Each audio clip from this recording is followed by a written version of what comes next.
The Moscow metro swallowed people like a river swallows rain. Doors slid open, bodies flowed in, heads bent over screens. Nobody looked, nobody saw, until they did. A girl stood near the door with a courier backpack so big it seemed to grow out of her shoulders. 19. Maybe younger if you judged by her face. Older if you counted the responsibilities. A baby wrapped against her chest. Another child, pressing a mittened hand into her coat cheeks, flushed with cold. The train rocked. She swayed without fear. She pulled a phone from her pocket, checked an address, and shifted the straps of the pack. One more stop. One more delivery. One more auto traveled. The day started like any other hunger and calculation. February air gnawed the city. Lotta set the phone alarm for 5:30, though the baby would wake her before. She had learned to sleep in slices. 5 minutes here, 9 there. She could drop into a dark, deep quiet and surface fast when a sound tugged her back. She dressed in layers, the innermost, a thin cotton shirt gone soft with washing. The outermost, a cheap jacket that lied to the wind. She strapped her youngest to her chest, kissed the crown of her eldest head, and whispered a promise that had grown into a ritual. We'll make enough. Enough was elastic. Diapers, milk, rent, a bus fare she hoped not to need. She watched the toddler's eyelashes flutter with sleep and felt her throat close around a prayer. If she were religious, perhaps she'd put a name to the plea. Instead, she put on the backpack. The courier app blinked to life like a small, eager eye. A lilting chime. Pick up by the market. Deliver to the high-rise with a mirrored entrance. The pay was adequate, the tip uncertain. She had stopped wishing for generosity. She'd learned to be grateful for indifference. Indifference meant nobody asked questions. Indifference let her keep moving. The first pickup felt easy. The vendor recognized her and slid a warm bag across the counter. "You again," he said, "neither unkind nor kind." "Careful with the steps." "Always," she said. The baby stirred. The older child nodded solemnly, as if co-signing her mother's promise. By mid-morning, the metro had thickened with commuters. Lotta learned to pivot before she learned to drive. She moved through doorways without snagging straps, slipped sideways, and ate past knees and bags without waking the baby. She adjusted the rhythm of her hips to the train's sway. She shielded her eldest with her leg when the car crowded. She did not apologize for space. Space was necessary, like air. At noon, a longer ride. The delivery window tightened on her screen. A late train, a stalled signal, a delay lit red. Her heart stuttered, and then learned again how to keep time. She took a breath through her nose and let it out slow, the trick that worked for pain and panic alike. That was when a woman in a wool hat looked up and saw her. A human second. A phone lifted, a soft click. Leda did not notice. Her eyes tracked the platform names. Her mind tallied minutes, rubles, sleep debt milk left in the bottle, the number of steps between this stop and the escalator that sometimes broke. The next minutes were unexceptional. A seat opened. She shook her head and stayed near the door. She had come to prefer standing. It meant less effort to leave. Quick entry. Quick exit. Less time to feel people's eyes. She stepped off at the station, shoulder burning where the strap dug. The wind met them at the top of the stairs like a wall. The baby fussed. 17. Before Moscow and the metal weight of the backpack, there was Nizhny Novgorod, the city that raised her and then made itself too small for her life. At 17, Lotta learned that the future can arrive like a note pushed under a door, quietly, undeniably. the test strip, the small blue line, the world swiveling on a pin so tiny it could fit in her hand. Her mother did not shout. Her mother sat down at the chip table and took the measure of the truth with the same steady gaze she used on rent and winter coats. "We'll manage," she said. It was not a promise. It was a decision. The boy tried to be brave for a week and then turned into absence. It did not shock her. She had learned already that people carry as much as they are built for. He was built for light loads.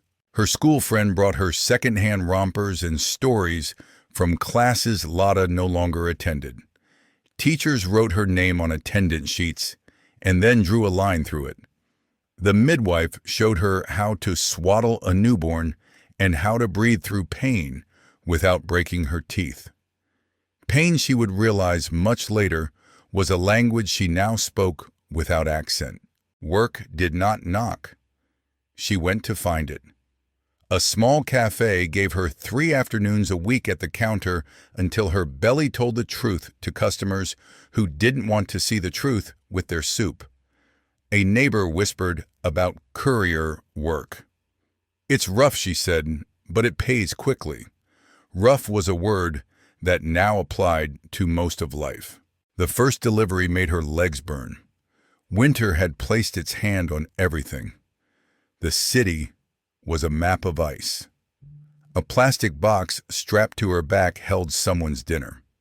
Heat radiated into her spine. Steam fogged the lid.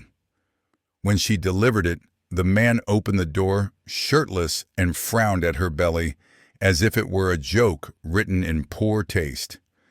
She learned to keep her eyes on the money and her mouth closed. The baby arrived in a rush and a roar. Her mother held her hand. The midwife said, "Push," in a tone that allowed no argument. The hospital room smelled of disinfectant and citrus. The first cry cut her open in a second way, the way that lets in light. They named the child together at the kitchen table 3 days later, testing sounds until one matched the weight of the small warm bundle on Lotta's lap. Then the days folded into each other like napkins. Breastfeeding, burping, changing, crying, shushing, walking. Lotta counted her steps by the way the baby settled in rhythm to them. The city's noise became white. Time became elastic. She returned to work before she should have. The rent did not admire infants. The landlord did not lower his voice around babies. She learned to wrap the child to her chest and pull on the courier bag. She learned to accept stares without swallowing them. She learned to list the excuses she would not give anyone. A boy on a bicycle once rang his bell and shouted, "That's not safe." Moscow. Moscow glinted with money and moved like a machine. People streamed through it as if they had been trained to. The metro sang its metal song. The stations were cathedrals to a century that loved marble. The first day felt like standing under an ocean. Lotta rented a room the size of a memory and the price of a dream. A friend of a friend had a cousin with a space for a short time. The bed touched the refrigerator. The window touched the neighbor's brick. If she stretched her arms, she could feel most of the room. She learned to like the feeling of reaching everything she owned in one motion. She visited 3 courier companies and said the same sentence with the same steady voice, "I can start today." One manager looked at the baby and shook his head. One manager looked at the older child and shook his head. One manager looked at his phone. "Bring deliveries back on time," he said. "We don't care who carries them." Honesty. Lotta hated it less than she hated performance. The first week taught her that the metro was kinder than streets. Wind cut the world outside into knives. Inside the stations had the old warmth of people forced into civility by proximity. Shoulders knocked. Apologies were muttered. Eyes looked and then looked away. If she kept to the edges and to the door, she could keep the rhythm of work within the rhythm of travel. She timed naps to routes. She fed the baby between stops. She taught the older child to count escalator steps and make a game of it. If you name 5 lions, she would say, "We are 2 stations closer to dinner." The child would stare at carvings, mosaics posters, and say, "Lion, lion, lion," with triumph, and Lotta would laugh even when she didn't want to. Moscow charity often arrived wrapped in performance. A camera, a question, a gift, accompanied by a gaze that craved a story with neat edges. But small, honest kindness slipped between the big public gestures. A cleaner saved a spare box of gloves. A woman in line held the elevator flank with her body so Lotta could enter without being crushed. A man on a bus pretended not to notice when a toddler's shoe fell onto his lap and handed it back like a secret he refused to share. Work had rules and punishments. Lotta learned both. Deliver within the window, you keep your rating. Come late twice, you drop a bracket. Drop a bracket, you lose peak hours. Lose peak hours, you lose money. Lose money, you return to the room and count coins and feel the edges of panic like cold metal against your tongue. She carved a week like a sculpture, removing pieces until the form appeared.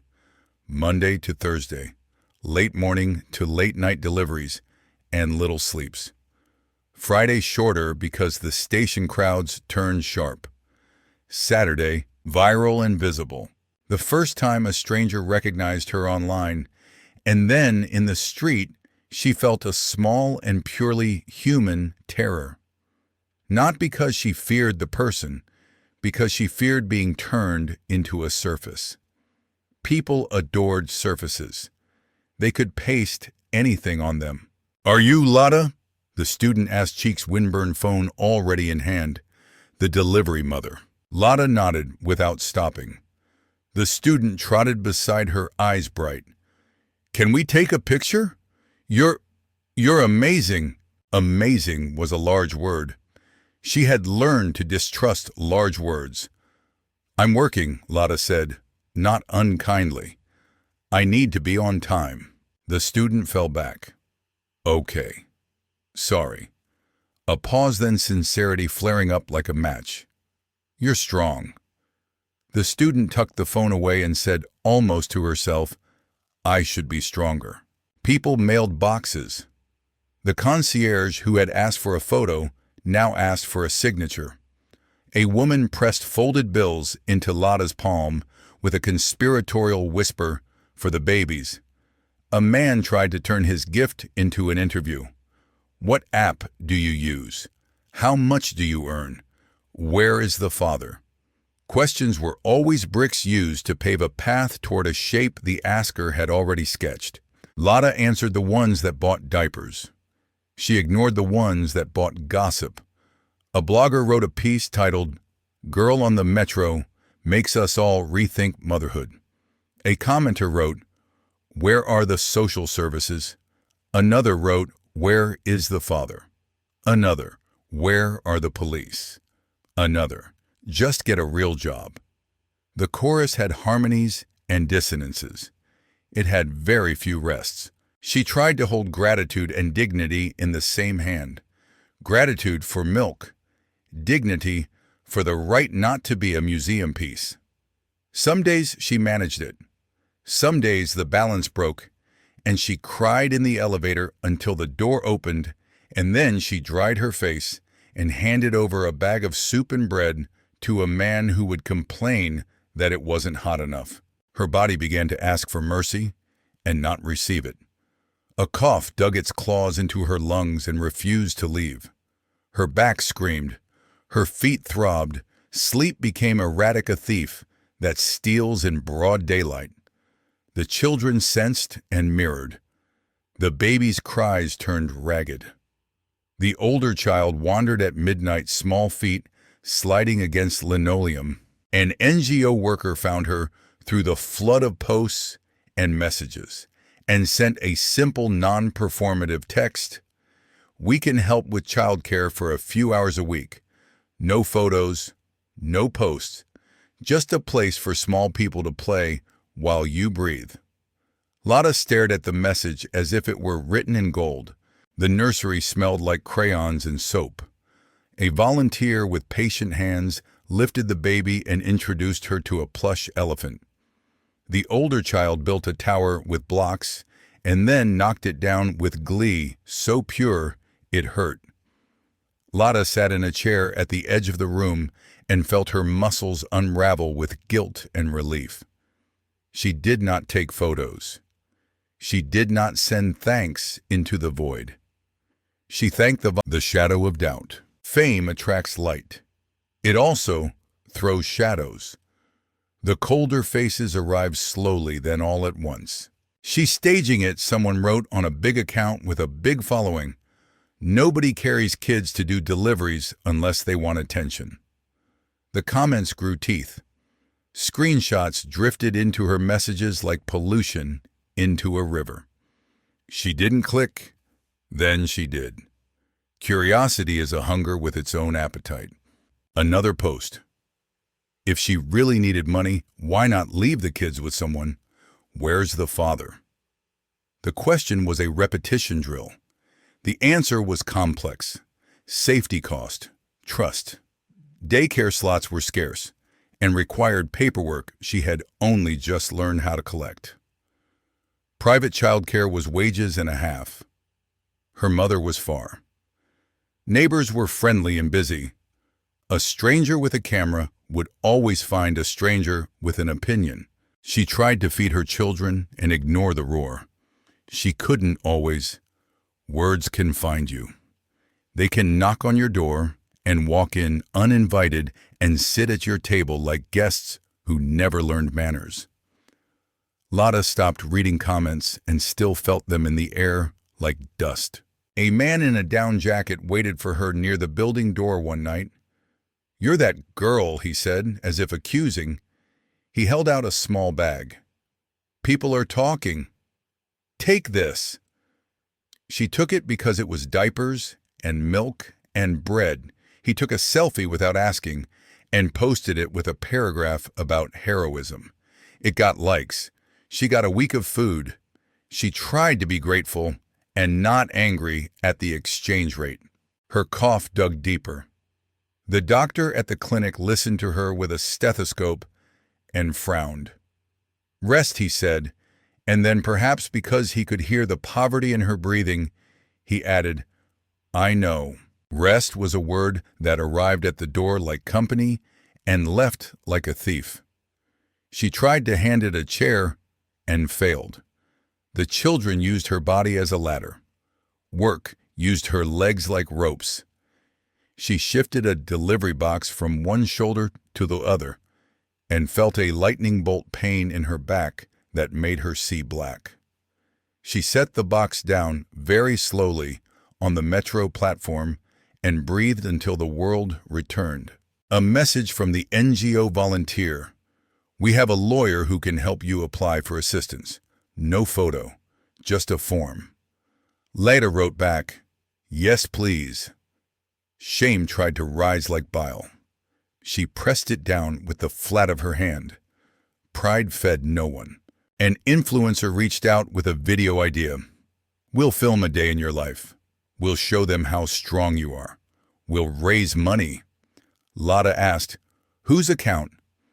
The influencer typed, "Mine." Lotta wrote, "No thank you." The influencer posted anyway about a certain ungrateful person and got an avalanche of applause.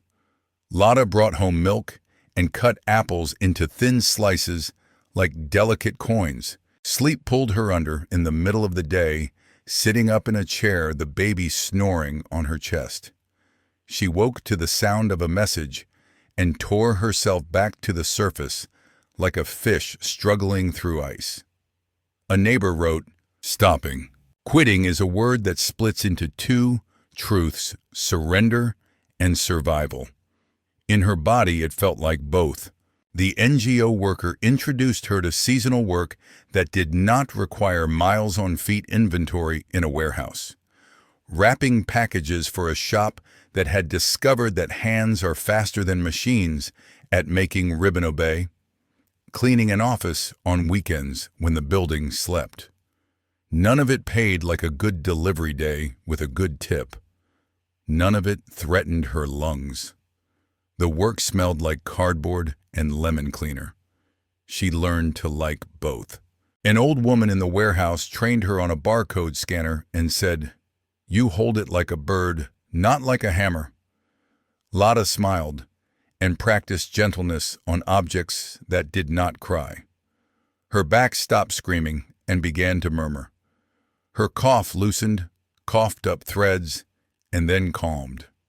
She slept more than 4 hours in a row and woke with a gasp and then a laugh that frightened the older child and made the baby clap. The internet continued its life without her permission. A stranger posted last month's photo next to a current image of a woman in a fur coat carrying a designer bag. Same person, the caption asked, inviting suspicion as a party guest. Nothing in the photos matched except hair and the viewer's appetite for drama. The comments did what comments do. Lada washed dishes and did not know. The world's appetite did not alter the flavor of her soup. Her friend texted, "People have moved on to the next thing." The sentence landed like an apology. It felt like a blessing. Attention had burned hot, then cold. Cold was quieter. Quieter was safer. She learned to measure a day by different metrics: number of boxes stacked, number of rooms, mopped, number of hours. The baby napped without a fever. The older child's new game involved counting buses and guessing where they went. "That one goes to the river," she said, pointing at a blue one. "That one goes to the sky." Lada said, "Yes." The sky, and chose to mean it as hope rather than longing. Paperwork, that silent mountain, began to lose altitude. The volunteer helped her collect forms and stand in lines that wound around corners. The clerk behind the glass used a tone people reserve for complicated cases and said, "Come back Thursday." She came back Thursday. In a month, a small deposit appeared in her account that didn't depend on the weather or the mood of a concierge. It wasn't enough. It was something. The landlord frowned at her children, and then at the receipt, and then at her children again, and then nodded. Men have their own rituals. She put the receipt away like a certificate of survival. Shame, which had sat like a neighbor on a chair in her room for months, grew bored and left. Pride returned in a new form. Not the bright, fierce version that ran up subway stairs with a baby on her chest. A quieter breed. Pride that you can make a room. Remnants and rebuilding. A virus had taught the city to wear masks. The year had taught Lada to wear a different kind of one: politeness strong enough to deflect interest, softness flexible enough to welcome help. She now knew the difference between the two well enough to change them without a mirror. Seasonal work came and went, like weather. December offered wrapping paper and waiting rooms. January offered a deep breath and counting what remained. Spring gave her a supermarket job with shifts that ended before dawn. She learned inventory in a new language, yogurt codes, expiration dates the way a crate of oranges bruises if you think of it wrong. She learned to flirt with sleep and then break up with it to make breakfast. The NGO remained steady. A different volunteer, now a man who talked to children like they were colleagues. He taught the older child a clapping game that made her laugh in a way Lada had not heard since Nizhny Novgorod, free and messy. The baby learned to say up and then said it about everything. Up She demanded arms lifted toward Lada, toward chairs, toward the sky. Paperwork turned into enrollment. A slot appeared in a municipal childcare program, the kind mothers pray for. The building had chipped paint and a teacher with a voice like bread. Lada cried in the hallway after the first drop-off, not because she feared the place, but because letting someone share the weight is disorienting, like stepping off a boat after days and finding the ground not moving. In the market, someone said, "Aren't you?" and then did not finish the sentence. Lada said once and kept walking. Past becomes a suit that no longer fits. Do not force it over your shoulders just because someone asks you to put it on. She saw the photo again by accident in a thread about courage. The comments this time were less invasive. Time had taken its tax. People wrote, "I remember her." People wrote, "I hope she's okay." People wrote, "Life is hard." A person wrote, "I did deliveries with my baby too," and the thread turned into women placing their heavy stories on a table and standing back to see the shape of what they had carried. Lada read for 5 minutes and felt something shift in her chest. Not pride, not shame, belonging. The smallest thrill. I am not the only one. The landlord raised the rent again, and she did not break. She moved to a different room with a window that showed a piece of sky not yet claimed by other buildings. The window stuck in winter and sang a squeak in summer, and Lada learned to love the noise because it meant something opened. The older child found a book about trains in a bin outside a shop and declared it hers. Lada bought it for 20 rubles and hid her tears by blaming the wind. At night they read about tunnels and tracks and signals. The child learned the names of stations as if they were cousins. The baby learned to point at pictures and say, "Go." Lada said, "We already are." Money remained an animal she had to feed daily, but it no longer roared at her. The quiet fight. People will tell you survival is loud. Sometimes it whispers.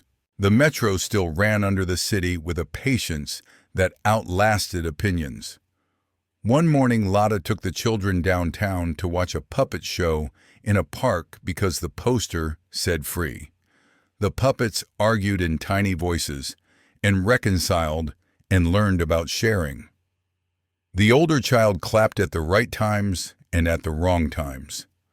The baby fell asleep and drooled on Lada's sweater. It felt like luxury. On the way back, they took the metro at the hour blessed by fewer elbows. Lada stood where she always had, near a door, eyes on the map and on her children. The backpack was not on her back. It sat under the stroller filled with snacks and wipes and a clean shirt. Weight can be repurposed. She realized she was breathing without counting. No one took a photo. Someone offered a seat. Someone else barely noticed them. She watched people's faces without fear of recognition. Some were hard, some were soft. All were tired. It made her feel less alone. At home she made soup, and it tasted like soup, not like a project. She put the baby down for a nap, and it felt like a nap, not a negotiation with catastrophe. She looked at the clock and realized she had 15 minutes in which no one needed her urgently. She stood in the middle of the room and didn't know what to do with the quiet. She laughed and cried at the same time, and then wiped her face and made tea. On the wall above the table, the children's drawings listed their own truth. Cheap paper, bright crayons, circles with eyes. She added her own, not a drawing, but a calendar with days crossed out, not as a sentence, but as a series of small victories. Rent paid, shoes bought, doctor's appointment kept, breath found. In the evening, the older child asked, "Where do trains sleep?" Lada said, "In tunnels," and then, because she could afford the story, "They dream of mornings." The child nodded like a conductor and said, "I dream of bread." Lada said, "Me too," and cut thick slices, and watched as small hands buttered them with seriousness that dignified the act. She did not know the future. She had learned to trust it less than she trusted lists. But when she let herself imagine 5 years, she pictured a bigger room, and a window that opened without squealing, and a shelf of books, and 2 girls with backpacks of their own, not filled with food for strangers, but with notebooks and pencils, and the long, slow wait of school days. She pictured herself sitting at a table filling out a form, not with dread, but with muscle memory. She pictured the metro carrying them not to work, but to a museum where they would lean over